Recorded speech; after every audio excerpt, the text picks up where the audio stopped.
Au Nigeria, le sucre et le blé pourraient désormais rejoindre la liste des denrées agricoles ne bénéficiant plus des devises étrangères à l'importation. L'annonce a été faite le 16 avril 2021 par la Banque centrale du pays. L'objectif de cette décision, selon les autorités, est de stimuler la production locale. Le Cameroun prévoit investir 7 milliards de francs CFA pour aider les entreprises affectées par la crise due au Covid-19. À cet effet, le ministère de l'économie vient de lancer un appel à manifestation d'intérêt pour le recrutement d'un partenaire en vue de la mise en œuvre des fonds. Au Togo, le taux d'endettement a connu une hausse de 8%. Selon le ministère de l'économie et des finances, Sani Yaya, l'endettement du Togo, c'est-à-dire au niveau de sa dette comparée à son PIB, est passé à 59%. En effet, la pandémie du Covid-19 a poussé l'État à gonfler ses engagements auprès des créanciers extérieurs.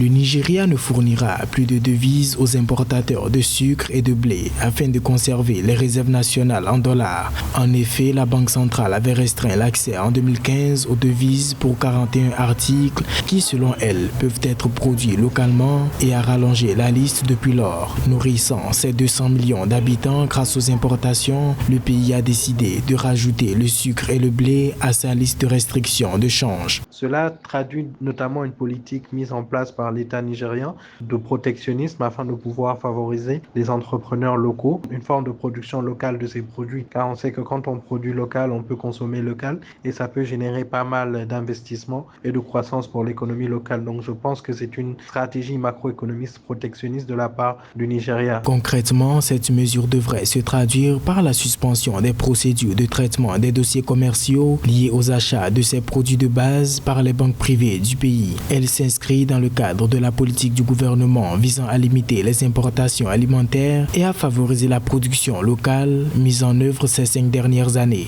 Vu la forte demande de ce produit, il faudra que les producteurs nigérians essayent de compenser et essayent de produire à un certain niveau, car on sait que malheureusement, s'ils n'arrivent pas à produire, on aura une forme de faiblesse de l'offre et une forte demande, donc ça va conduire à une hausse des prix, donc ce sera les plus riches qui auront accès à ces produits. La devise nigériane a atteint un creux intrajournalier record de 437,62 pour $1 après que la Banque centrale a vendu des devises fortes à un niveau plus faible sur le marché à terme aux investisseurs étrangers.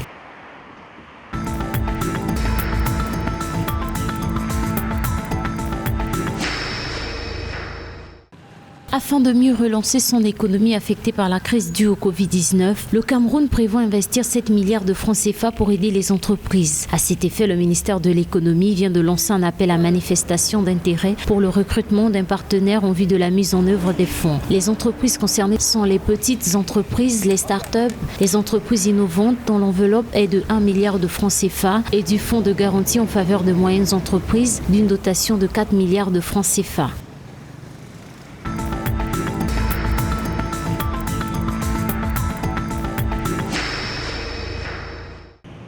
Au Togo, le taux d'endettement a connu une hausse de 8% au dernier trimestre 2020. Selon le ministre de l'économie et des finances, Sani Yaya, l'endettement du Togo, c'est-à-dire le niveau de sa dette comparé à son PIB, est passé à 59%. Le pays aura donc de nouveau gonflé ses engagements auprès des créanciers extérieurs. Une situation due aux retombées néfastes de la pandémie du Covid-19. Rappelons que le taux de rebasage avait fait passer le PIB national de 3216,8 milliards de francs CFA à 4230,6 milliards de francs CFA pour 2019 par changement de système comptable et une meilleure prise en compte du secteur informel avec des prévisions de près de 4400 milliards de francs CFA pour 2020.